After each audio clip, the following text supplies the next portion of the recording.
أهل البيت ويطهركم تطهيرا.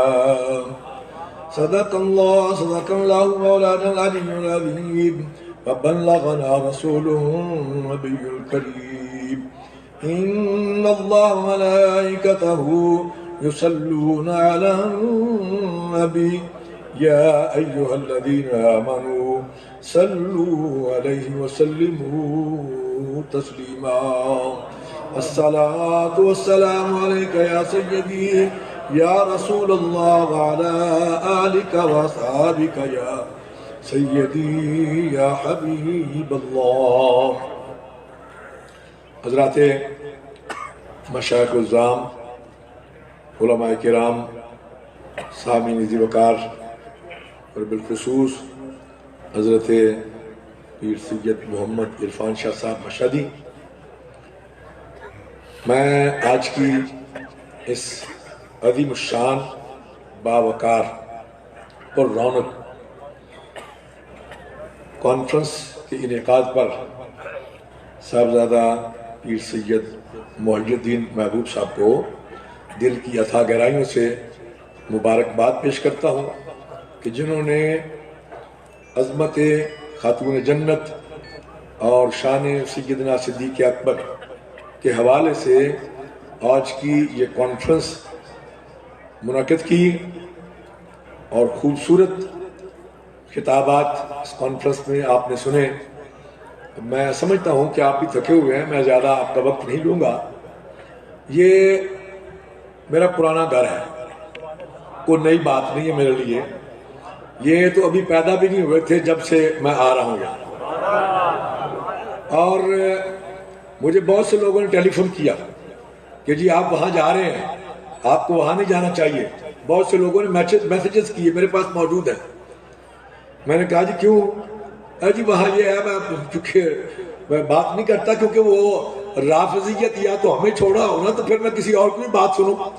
جب ہمیں انہوں نے یہ ٹائٹل لگا دیا تو پھر اور کسی کی بات کیا کروں. ان کے والد گرامی میرے جد اعلیٰ حضرت قبلہ عالم امیر ملت کے خلیفہ ہیں، پیر سید محمود شاہ صاحب محدث ہزاروی حضرت قبلہ عالم امیر ملت کے خلیفہ ہے. اور یہ ہو ہی نہیں سکتا کہ امیر ملت جن کو پورے بر صغیر شاہ صاحب اکثر اپنی تقریروں میں یہ بیان کرتے ہیں کہ 1924 میں حضرت سید محدث کھچوچوی اور دیگر اکابر مشائخ نے حضرت پیر جماعت علی شاہ صاحب کی عمارت کا اعلان کیا. تو جو پورے بر صغیر کا جس کو تمام اہل سنت نے اپنا امیر منتخب کیا ہو، وہ کسی ایسے شخص کو اپنا خلیفہ منتخب کر سکتے ہیں؟ نہیں ہو سکتا. حضرات گرامی، میں بہت پرانی بات ہے، کوئی 50-55 سال پہلے کی، یہاں آیا، کوئی پروگرام تھا حضرت کا، تو علی پور شریف سے پیر سید نور حسین شاہ صاحب سے رابطہ کیا. انہوں نے مجھے ڈیوٹی لگائی، میں یہاں آیا تو مجھے ایک بات انہوں نے سنائی. فرمانے لگے کہ جناب حضرت قبلہ عالم کے حوالے سے کہ جناب میں قبلہ عالم کی کیا کیا باتیں آپ کو سناؤں. اور رات کو کافی دیر تک پھر آپ ذکر کرتے رہے، تو میں ایک بات صرف آپ کو سناتا ہوں. فرمانے لگے کہ اس علاقے میں رافضیت اور خارجیت بڑی پھیل رہی ہے، اور میں نے بہت سے لوگوں سے رابطہ کیے. کوئی 500 روپیہ مانگے، یہ آج کی بات نہیں بتا رہا، 100 سال پہلے کی بات بتا رہا ہوں. جب 100 روپے کی بحث آتی تھی تو لوگ دیکھنے کے لیے آتے تھے. آج کوئی بحث 1.5 لاکھ کی، 2 لاکھ کی آتی ہے، 3 لاکھ کی. تو اس زمانے میں وہ باتیں ہیں کہ میں نے خط لکھا قبلہ عالم کو کہ جناب یہاں رافضیت اور خارجیت پھیل رہی ہے، اور میں جس کو بھی بلاتا ہوں پروگرام کے لیے، کوئی اتنے پیسے مانگتا ہے، کوئی اتنے پیسے مانگتا ہے. تو جناب آپ حکم فرمائیں. تو انہوں نے مجھے خط دکھایا کہ قبلہ عالم نے فوراً خط لکھ دیا. اس زمانے میں خط و کتابت کا یہی ذریعہ ہوتا تھا. خط لکھا کہ محمود شاہ صاحب آپ فلاں تاریخ کو، مجھے یاد ہے غالباً 6 تاریخ کو بتائی تھی، مہینہ مجھے یاد نہیں، تو آپ نے لکھا کہ فلاں تاریخ کو آپ جلسے کا انتظام کر لیں، فقیر پہنچ جائے گا. فقیر پہنچ جائے گا. پھر آپ نے یہ بھی بتایا کہ آپ کی طبیعت ناساز ہو گئی، اور چونکہ 100 سال کے قریب عمر تھی، تو آپ نے میرے والد گرامی کو فرمایا کہ میری چارپائی جو ہے وہ مال گاڑی کے ڈبے میں رکھ دو، میں پہنچوں گا ضرور۔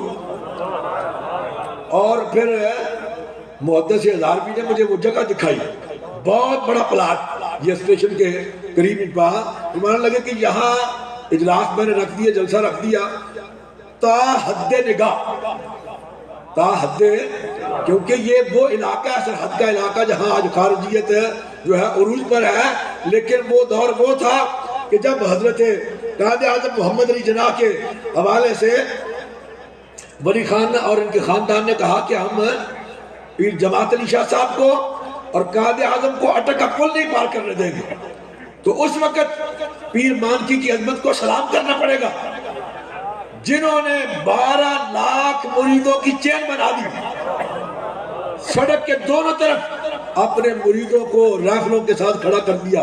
اور حضرت امیر ملت کو جب اس بات کا پتہ چلا کہ انہوں نے یہ اعلان کیا ہے تو وہ وقت تو بہت بات بیان تھا، کئی مہینے کے بعد کی بات تھی، آپ نے مریدوں کو خط لکھ دیے۔ اور اس دور میں بخشی مصطفیٰ علی خان صاحب لکھتے ہیں اپنی کتاب میں کہ آپ کے مریدوں کی تعداد 80 لاکھ تھی۔ اس دور میں کتنی؟ 80 لاکھ۔ آپ نے مریدوں کو خط لکھ دیے کہ میں فلاں تاریخ کو کنڈل شاہی میں آ رہا ہوں، تم سب وہاں پہنچ جاؤ۔ یہ ان کا گاؤں تھا۔ آپ پہنچ گئے وہاں اور وہاں رات کو خطاب فرمایا، اور آپ نے فرمایا کہ میرے بارے میں یہ کہا جا رہا تھا کہ اٹک کا پل نہیں پار کرنے دیں گے، میں تمہارے گاؤں میں آیا ہوا ہوں، ہے کوئی مائی کا لال جو میرے مقابلے میں آ سکے؟ اور آپ نے فرمایا کہ جو سید ہے وہ ڈرتا نہیں، اور جو ڈرتا ہے وہ سید نہیں، جو ڈرتا ہے وہ سید نہیں۔ اللہ اکبر۔ میں اسی امیر ملت کی اولاد ہوں، مجھے آج گالیاں دی جاتی ہیں، میرے اپنے بچے بھی کہتے ہیں، میرا بھتیجا ہے میرے چھوٹے بھائی کا بیٹا، وہ کل کہہ رہا تھا کہ مجھے جناب لوگ اس طرح گالیاں، میں کہا کچھ بھی نہیں ہوتا، یہ تو کوئی آج نہیں بات ہے، یہ شروع سے سلسلہ چلا آ رہا ہے، یہ سلسلہ شروع سے چلا آ رہا ہے۔ میں نے صرف اسی لیے جو مباحثے کا اعلان کیا تھا، مناظرے کے اعلان پہلے ہو چکے تھے، مفتی چمن زمان صاحب بیٹھے ہوئے ہیں، انہوں نے مناظرے کا سب سے پہلے اعلان انہوں نے کیا تھا، مناظرے کے اعلان ہو چکے۔ اس کے بعد ہم نے اتمام حجت کے طور پر پوری کوشش کر لی، علماء کے وفد بھیجے اور مشائخ کے وفد بھیجے، لوگوں کو بھیجا، ہر طرح سے ہر صورت اختیار کر لی، لیکن جب کوئی بات کارگر نہ ہوئی تو صرف آج یہ صورتحال جو دیکھ رہے ہیں، اس صورتحال سے بچاؤ کے لیے اور لوگوں کے ایمان کی حفاظت کے لیے میں نے اس وقت مباحثے کا اعلان کیا۔ اگر اتنے سچے تھے تو مباحثے کے لیے آئے کون نہیں میدان میں؟ مناظر پھر شاہ صاحب تشریف لائے، انہوں نے کہا جناب ایک مرتبہ اور اس کو ٹائم دیتے ہیں، میں نے کہا جناب ٹھیک ہے، پھر دوبارہ ہم نے ٹائم دیا، پھر بھی توفیق نہ ہو سکی، پھر بھی توفیق ہے، کیونکہ میں نے یہ بات بہت پہلے کہہ دی تھی کہ جب یہ بات ہوتی ہے سجدہ کی گستاخی ہو جاتی ہے تو اللہ تعالیٰ توبہ کی توفیق چھین لیتے ہیں، توبہ کی توفیق چھین لیتے ہیں۔ اس لیے حضرات گرامی قدر، میں اس امیر آج ہمیں یہ تانے دیتے ہیں اور جناب اپنا پوسٹر چڑھاتے ہیں کہ ان کو سعودی عرب سے اور فلاں جگہ سے پیسے ملے ہیں۔ ارے اللہ کے بندو، تمہیں کیا پتا میں اس ابو العرب کا پوتا ہوں جس کو جناب سعودی عرب کے لوگ اپنا باپ کہتے تھے، جب ان کے پاس پیسے نہیں، یہ تیل تو آج نکلا ہے۔ اور پیر سید ولی محمد شاہ صاحب، پیر سید ولی محمد شاہ صاحب ملتان شریف والے، وہ اکثر کہا کرتے تھے، اپنی تقریروں میں بھی کہا کرتے تھے کہ یہ جو عربوں کے پاس دولت ہے اس وقت، یا ان کو یہ مرتبہ جو مقام ملا ہے، وہ میرے مرشد کامل کی دعاؤں کا صدقہ ہے۔ میرے بڑے بھائی پیر سید افضل حسین شاہ صاحب نے ایک دفعہ ان سے پوچھ لیا کہ جناب آپ ہر وقت یہ بات کہتے ہیں تو آپ کے پاس دلیل کیا ہے اس کی؟ تو انہوں نے فرمایا کہ جناب جب بھی میرے قبلہ ہاتھ اٹھاتے دعا کے لیے تو آپ یہ دعا فرماتے کہ یا اللہ عربوں کا رزق وسیع فرما دے، عربوں کا رزق وسیع فرما دے۔ اس وقت تو آج سے 100 سال پیچھے چلے جائیں، ان کے پھٹے پرانے کپڑے ہوتے تھے، توفیق ہی نہیں ہوتی تھی، تیل نہیں تھا اس وقت میرے جد اعلیٰ حضرت قبلہ عالم امیر ملت پیر جماعت علی شاہ صاحب محدث علی پوری یہاں سے پیسے بھی بھیجتے اور جناب لنگر بھی بھیجتے اور جناب اپنا کپڑے بھی بھیجتے، رضائیاں بھی تیار کر کے بھیجتے. ایسے نہیں عرب کہتے تھے کہ عربوں کا باپ آ گیا. ابو العرب کا جو لقب ہے آپ کا آج بھی کتابوں میں موجود ہے. حضرات گرامی قدر، اس لیے میں اسی دادے کا پوتا ہوں اور الحمدللہ مجھ میں وہی صفات آج بھی موجود ہے. ہم دینا جانتے ہیں، لینا نہیں جانتے. اگر کوئی بے ایمان یہ کہتا ہے تو وہ خود ذمہ دار ہے. ہم نے آج تک کسی پر کسی لعنت بھیجتے ہیں ایسی دولت پر اور ایسے لوگوں پر، اور ان پر بھی لعنت بھیجتے ہیں جو صحابہ کی آڑ میں اہل بیت کو بھونکتے ہیں. ان پر بھی کروڑ مرتبہ لعنت، اور جو اہل بیت کی آڑ میں صحابہ کو بھونکتے ہیں ان پر بھی کروڑ مرتبہ لعنت. کیونکہ میں سید ہوں، آل رسول ہوں اور حضور مولا کائنات کی اولاد میں ہوں، بیٹا مولا علی کا ہوں، مرید سیدنا صدیق اکبر کا ہوں.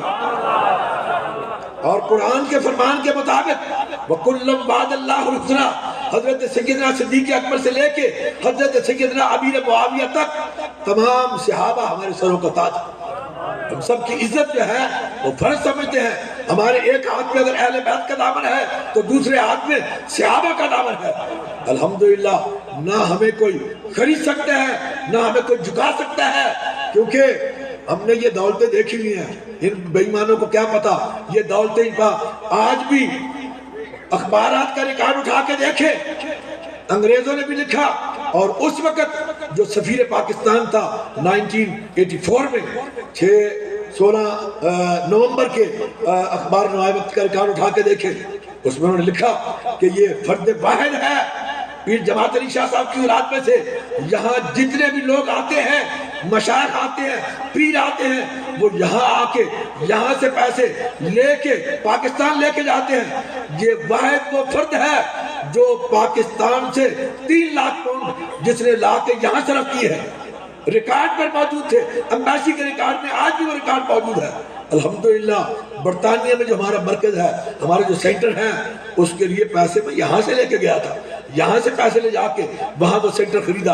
اس وقت تو ان پا نہ مولوی وہاں ہوتے تھے نہ کوئی اور لوگ ہوتے تھے. بہت پرانی بات ہے، ان پا 1976 کی بات ہے. اس وقت ان پا ہم نے وہ سینٹر اور مرکز جو ہے وہ بنایا. اس لیے حضرات گرامی قدر، آج ان کو جو تکلیف ہو رہی ہے وہ کسی اور بات. میں یہ پوچھتا ہوں کہ یہ تمہارے استاد نے تمہیں یہی جو ہے سبق دیا ہے؟ یہی تمہارا اخلاق ہے؟ سجدوں پر جناب پیٹرول کی بوتلیں پھینکنا اور سجدوں کی گاڑیوں پر پتھر مارنا اور سجدوں کو ننگی گالیاں دینا، یہ کہاں کا تمہارا اصول ہے؟ ہم لعنت بھیجتے ہیں ایسے لوگوں پر.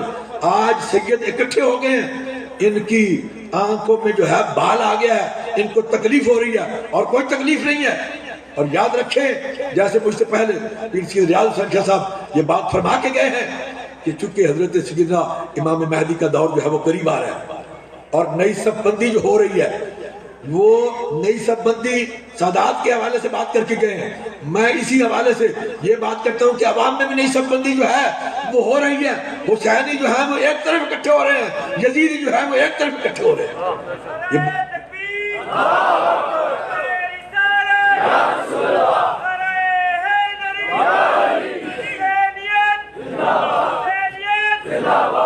یاد رکھ لیں آپ، کیونکہ میرے آقا کے فرامین اور بہت سے تقاریر تو آپ نے سن لی ہیں، لیکن یاد رکھیں حضور سے محبت عین ایمان ہے. حضور سے محبت فلا وربک لا یؤمنون حتی یحکموک فیما شجر بینہم النبی اولی بالمؤمنین من انفسہم لا یؤمن احدکم حتی اکون احب الیہ من ولدہ ووالدہ والناس اجمعین، کہ تم میں سے کوئی بھی مومن نہیں ہو سکتا جب تک میں اسے اس کی جان سے، والدین سے، عزیز و اقارب سے، رشتہ داروں سے، بیوی بچوں سے، غرض کہ دنیا کی ہر چیز سے محبوب اور پیارا نہیں ہو جاتا، اس وقت تک تم میں سے کوئی مومن نہیں ہو سکتا. تو حضور کی محبت عین ایمان ہے.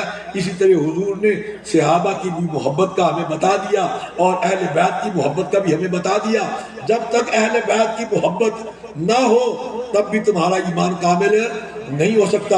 اسی طرح اس پر جناب حضرات گرامی قدر یہ بات ذہن نشین کر لیں کہ آپ نے یہ دیکھنا ہے کہ آپ نے کس قافلے میں شامل ہونا ہے، اس قافلے میں جن کے پر جناب سردار جو ہے سیدہ شباب اہل الجنہ ہے، حضرت امام حسن اور امام حسین۔ یہ حسینی قافلہ اور یہ یزیدی قافلہ، نعرے بھی آپ کے سامنے لگ گئے اور ساری باتیں بھی آپ کے سامنے ہو رہی ہیں۔ امیر المومنین یزید کو آج کہلانے کی کوشش ہو رہی ہیں۔ وقت نہیں ہے کہ میں اور کوئی تفصیلی بات آپ سے کروں، اتنی سی بات سمجھ لیں، جو اہل بیت کے دڑے میں شامل ہو گئے، اہل بیت کی صف میں شامل ہو گئے، جنت کی ضمانت ہے ان کے لیے، کیونکہ یہ سیدہ فاطمہ کا اسم گرامی جو ہے وہ اس بات کی دلالت کرتا ہے۔ حضور نے فرمایا کہ فاطمہ کا اللہ نے نام ہی فاطمہ اس لیے رکھا کہ یہ جنت سے خود بھی محفوظ ہے، اور جن کے دل میں ان کے لیے محبت اور اخلاص ہوگا ان کو بھی جنت سے محفوظ کریں گی۔ اللہ تعالیٰ میری آپ کی آج کی اس حاضری کو اپنی بارگاہ میں قبول و منظور پائے، اور پیر صاحب کو دوبارہ میں مبارکباد پیش کرتا ہوں، اور شاہ صاحب کو بھی مبارکباد پیش کرتا ہوں۔ کھڑے ہو جائے، سلام کا ایک شعر پڑھ کے دعا کر لینا۔